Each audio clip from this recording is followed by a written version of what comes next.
महामहिम राज्यपाल आदरणीय कमला जी,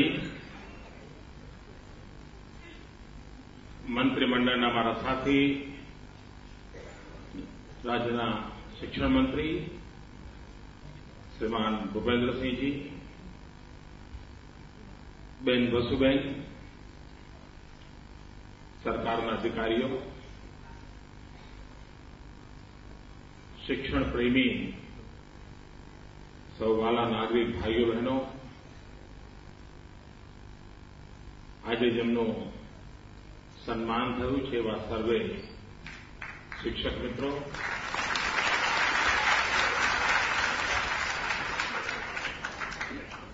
અને વિદ્યાર્થી મિત્રો, 5મી સપ્ટેમ્બર સમગ્ર દેશ શિક્ષક દિવસ તરીકે ઉજવે છે.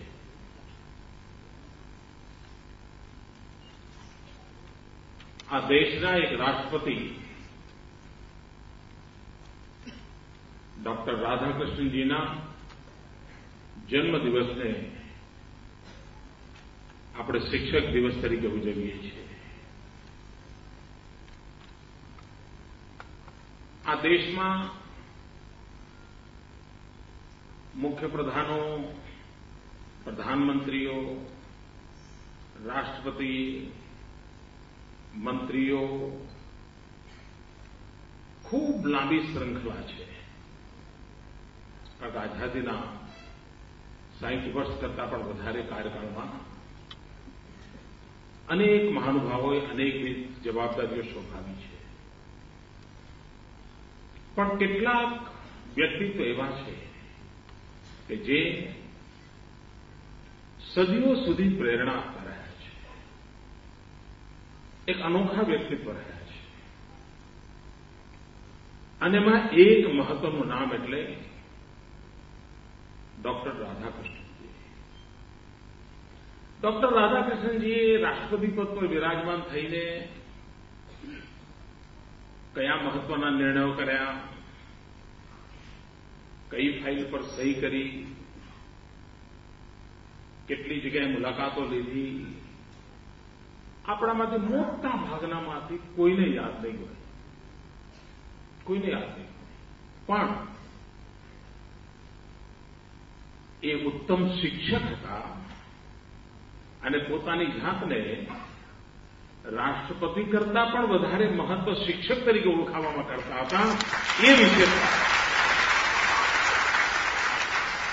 વિશેષતા અને એ મહાપુરુષને જ્યારે સ્મરણ કરીએ ત્યારે આપણા દેશનું શિક્ષણ, આપણા દેશની ભાવિ પેઢી, આપણા શિક્ષણ સંસ્થાનો, આપણી શિક્ષણની દિશા,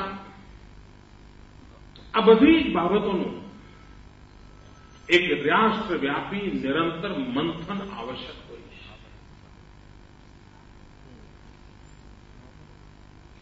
શિક્ષકોને એવોર્ડ પહેલા પણ અપાતા હતા.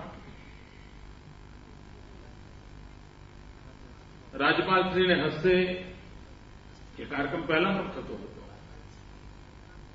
પણ તમારામાંથી જેમને અગાઉ એવોર્ડ મળ્યા હોય એમને પૂછ્યો,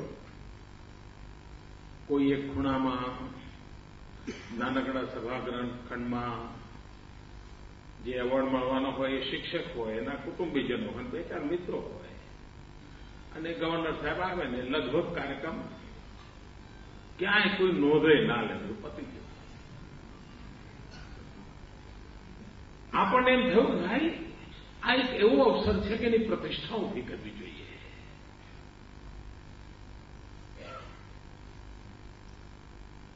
આ સન્માન નાનું સન્માન નથી. અને શિક્ષકનું સન્માન એ રાજ્યને માટે ગૌરવનો અવસર હોવો જોઈએ.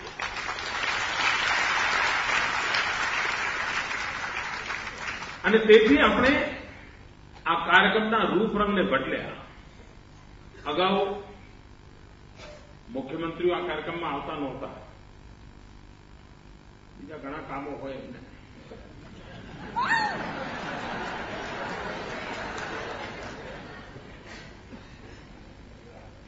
ઘણી બધી જાતના કામો હોય.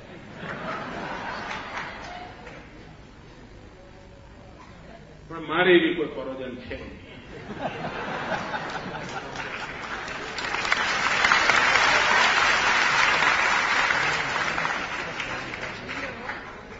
અને એટલે મને ગમે કે આ એક એવી આલમ છે એની વચ્ચે બેસો તો આનંદ આવે.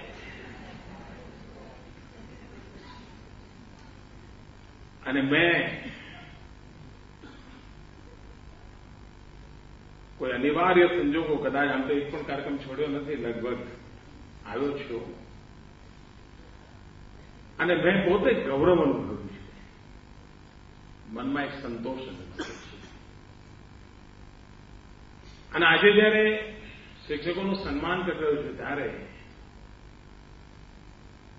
એક નવી યોજના મારા મનમાં વિચાર ચાલે છે. હું અત્યારે યોજનાની જાહેરાત નથી કરતો, પણ મારા મનમાં એક મંથન ચાલી રહ્યું છે. અને શિક્ષકોની સામે મંથન જાહેર કરવામાં માંદો નહીં.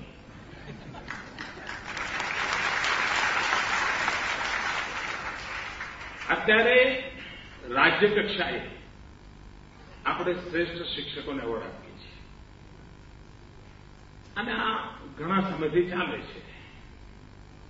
હવે વિચાર એમ આવે છે કે આ સમગ્ર પ્રક્રિયાનો વ્યાપ પણ વધારીએ, ગુણવત્તા પણ સુધારીએ અને ઇનામની જે રાશિ છે એમાં પણ સુધારો કરીએ. સ્વાભાવિક છે, રૂપિયાની કિંમત જ નથી રહી તો શું કરો?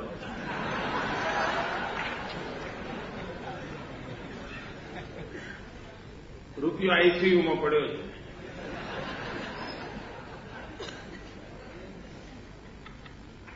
અને તેથી વિચાર એવો આવે છે કે આપણી જે પ્રાંત રચના છે, 2 તાલુકા 3 તાલુકા મળીને પ્રાંત રચના છે. પહેલા પ્રાંત ક્ષેત્રે ઉત્તમ શિક્ષકની પસંદગી થાય, એને પણ કંઈ માન સન્માન મળે. ત્યાર પછી જિલ્લા કક્ષાએ ઉત્તમ શિક્ષકની પસંદગી થાય, એને પણ ઇનામ મળે. અને આ બધું કરતા કરતા પછી છેલ્લે રાજ્ય કેવું રહે?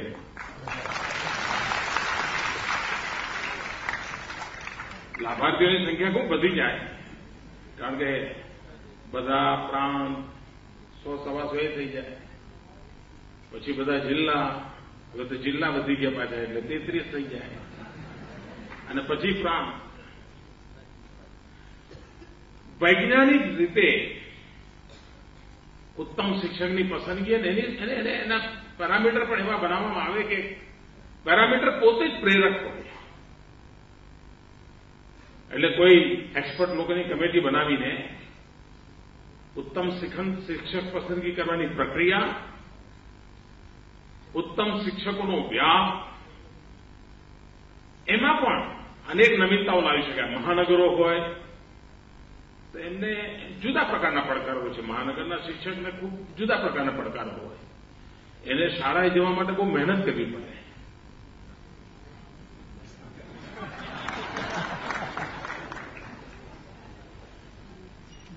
કારણ સવારથી કેટલા બધા ક્લાસ હોય.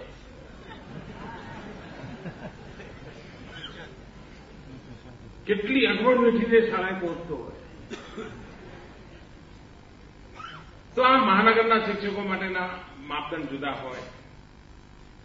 કોઈ સ્પેશિયલ ચાઇલ્ડને કેર કરનારા શિક્ષકો હોય, એમને તો જેટલું સન્માન કરે એટલું ઓછું. કોઈ પ્રજ્ઞાચક્ષુ બાળકોની ચિંતા કરતા હોય, કોઈ ફિઝિકલ હેન્ડીકેપ બાળકોની ચિંતા કરતા હોય, એવા શિક્ષકોની કેર આવેલા. એટલે એક આમૂલ બદલાવ લાવીને આખી વ્યવસ્થાને નવેસરથી ઉભી કરવાનું મારા મનમાં એક મંથન ચાલે છે. અધિકારીઓ લખી રહ્યા છે, એટલે મને લાગે છે કે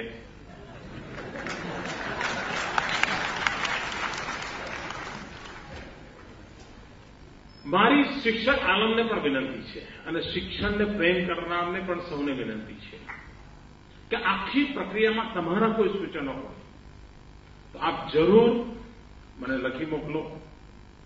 ઉત્તમ સિલેક્શન પદ્ધતિ કેવી હોય, આ માન સન્માન મર્તબાનું સ્ટેટસ કેવી રીતે વધે, અને એક વાર એને એમ લાગે કે મને આ એવોર્ડ મળ્યો એટલે પછી એને લાગે જીવનની બધી ઊંચાઈઓ મેં પ્રાપ્ત કરી લીધી, એવું એનું મહાત્મય બને.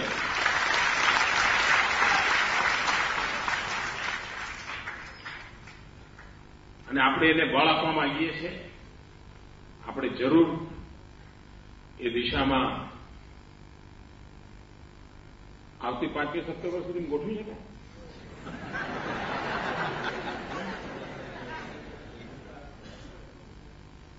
એમણે કહ્યું થઈ શકે.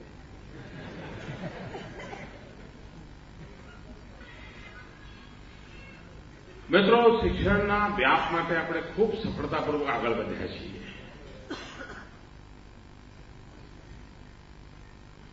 બધા જ બાળકો શાળાએ જતા થાય, બધા બાળકોને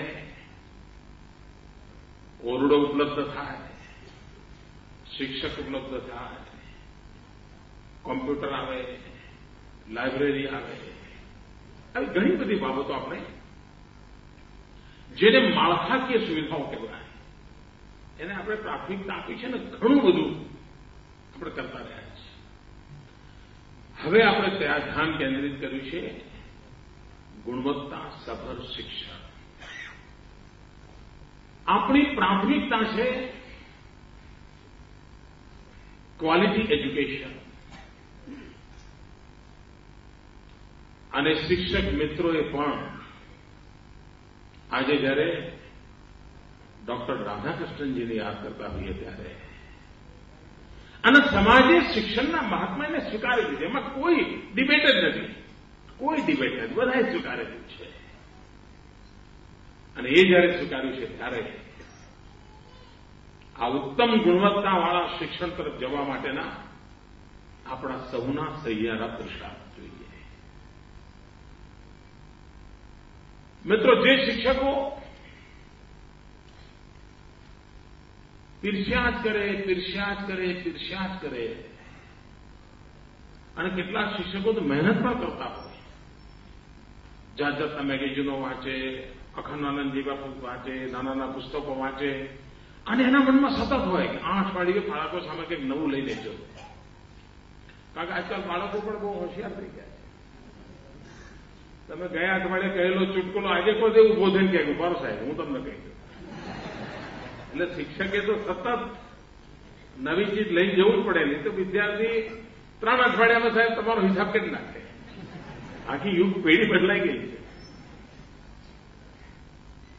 અને તેથી શિક્ષક વિદ્યાર્થીની કસોટી કરે એના કરતા વધારે સ્થિતિ એવી છે કે વિદ્યાર્થી શિક્ષકની કસોટી કરતો થઈ ગયો છે. પણ આ વિદ્યાર્થી કસોટીએ શિક્ષક ત્યારે જ પાર પડે કે જે શિક્ષકની ભીતર વિદ્યાર્થી જીવતો હોય.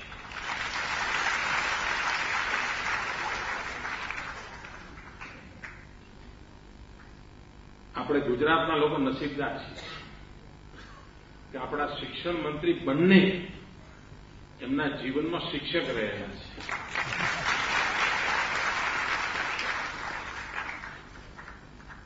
અને મારા ભૂપેન્દ્રસિંહજી હમણાં કહેતા હતા કે તાલીમનું બહુ જ મહત્વ છે. અમે જુદી બિરાદરીમાંથી આવીએ છીએ. અમે જે બિરાદરીમાંથી આવીએ છીએ ત્યાં તાલીમનું મહત્વ છે.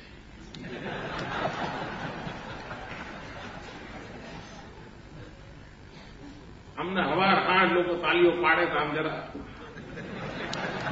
સભામાં ગરબાઓ રહે.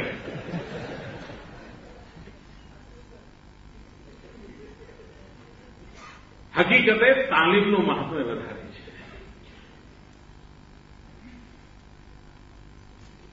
નિરંતર અવિરત. અને તમે જોયું હશે કે શીખવા માટેની કોઈ ઉંમર જ નથી હોતી.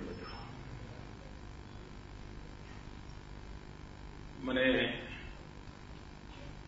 એકા શાસ્ત્રીજી એક ઋષિતુલ્ય જીવન 250 કરતા વધારે ગ્રંથ લખ્યા હતા.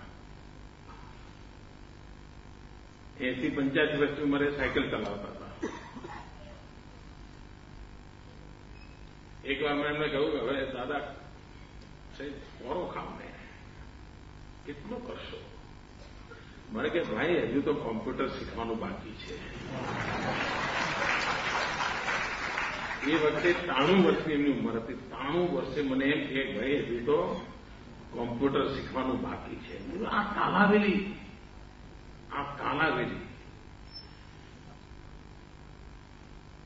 ડોક્ટર રાધાકૃષ્ણજીને યાદ કરીને આપણા મનમાં ભાવ જોઈએ. નવું જાણવાનું, નવું શીખવાનું, નવું શોધવાનું. અને એકવાર આપણામાં ભાવ હોય તો આપણા સાથી બાળકોમાં પણ આવે.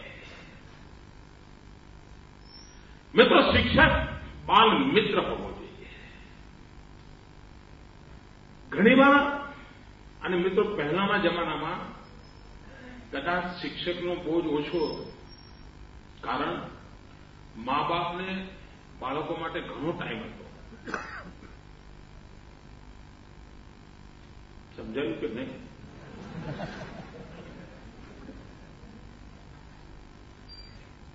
આપણે બધા જયારે નાના હતા ને, એટલે મારી ઉંમરના, ત્યારે શિક્ષકને બહુ બર્ડન નહોતું. કારણ કે મા બાપને ખૂબ સમય હતો, એ બાળક માટે ખૂબ ધ્યાન આપતા હતા.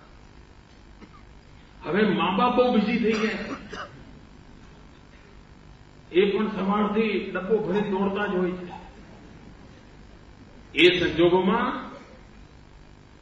શિક્ષકે સવિશેષ જવાબદારી સંભાળવી પડે એવી સ્થિતિ પેદા થઈ છે. અને ત્યારે શિક્ષકનું કામ વધી ગયું છે એક અર્થમાં. અને એ જો જવાબદારી નિભાવે તો જ ઉત્તમ નાગરિકોની પરંપરાને આપણે જાળવી શકીએ. આપણે જ્યારે શિક્ષક બન્યા હોઈશું ત્યારે આપણને જુદી રીતે ટ્રેન કરવામાં આવ્યા હશે. પણ મિત્રો, સમયની માંગ છે. ટીચિંગનો યુગ પૂરો થઈ ગયો છે. એ યુગ સમાપ્ત થઈ ગયો છે.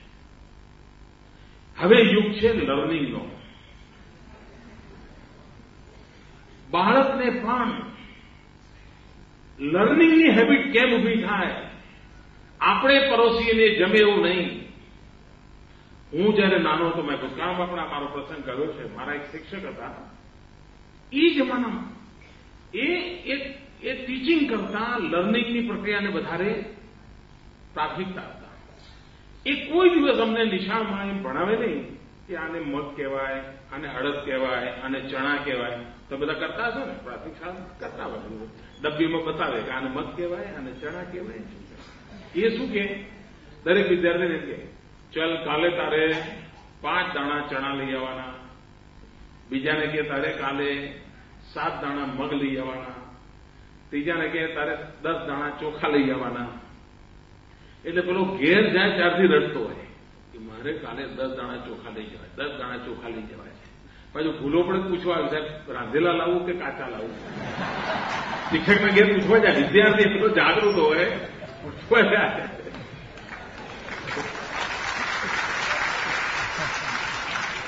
એટલે શિક્ષકને કહે, હા મારી સૂચનામાં કઈ ગડબડ હતી. પછી અમારા શિક્ષકે બધું ભેગું કરી લે અને પછી બધા વિદ્યાર્થીઓ બેસાડે. ચલો આમ આવો ભાઈ, તમારી ચોખા શોધી કાઢ. કેકને કેક 3 ચોખા શોધ, કોઈને કે 9 ચોખા શોધ. એને ગણિત પણ જોડે જોડે શીખવાડી દે.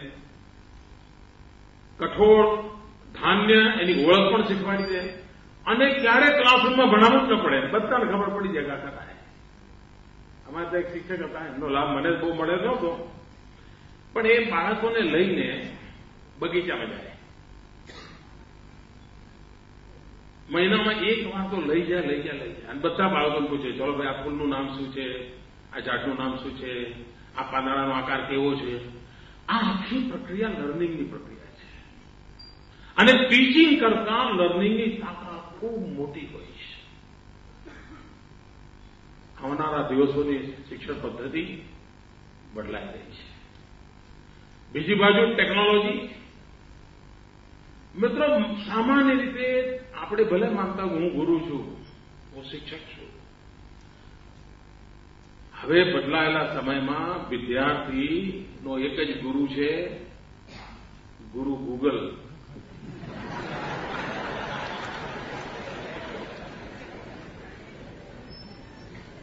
એ ગૂગલ ગુરુને જ પૂછે અને એની સ્પીડ આપણા કરતા ઘણી વધારે છે. તો શિક્ષકે ગુરુ ગૂગલની પણ સ્પર્ધા કરવી પડે એવો સમય આવ્યો છે અને એમાં એને તત્પર રહેવું પડે, તૈયાર રહેવું પડે. મિત્રો,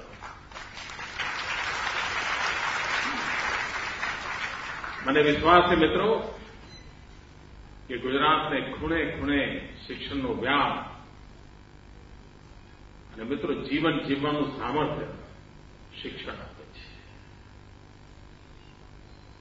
જીવનને સમજવાનું સામર્થ્ય પણ શિક્ષણ આપે છે અને જીવનને સંકટોથી બહાર લાવવાનું સામર્થ્ય પણ શિક્ષણ આપે છે.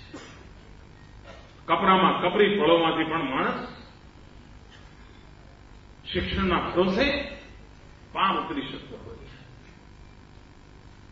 અને એવા ક્ષેત્રમાં આપ લોકો પોતાનું જીવન લગાવ્યું છે. એ ઉગી નીકળે, એમાંથી ઉત્તમ પ્રકારના નાગરિક રૂપી ફળ પેદા થાય, જેનાથી રાષ્ટ્ર પલ્લવિત થાય. આ ધરા ઉત્તમ નાગરિકોથી સુજલામ સુફલામ બને, એ મંત્રને આપણે સાકાર કરીએ. સન્માનિત સૌ શિક્ષકોને આદરપૂર્વક વંદન કરું છું, અભિનંદન આપું છું. અને ગુજરાતભરના શિક્ષકો, વિદ્યાર્થીઓ ટેકનોલોજીના ઉપયોગથી સમગ્ર રાજ્યમાં અત્યારે લગભગ 1.5 કરોડ વિદ્યાર્થીઓ અને શિક્ષકો આ કાર્યક્રમ નિહાળી રહ્યા છે. એમને પણ મારી અનેક અનેક શુભકામનાઓ છે. ધન્યવાદ. આભાર માનનીય મુખ્યમંત્રી શ્રી. હવે પરમ સન્માનનીય રાજ્યપાલ મહોદયા ડોક્ટર કમલાજીને હું પ્રેરક ઉદબોધન માટે આમંત્રિત કરું છું. માનનીય પરમ સન્માનનીય રાજ્યપાલ શ્રી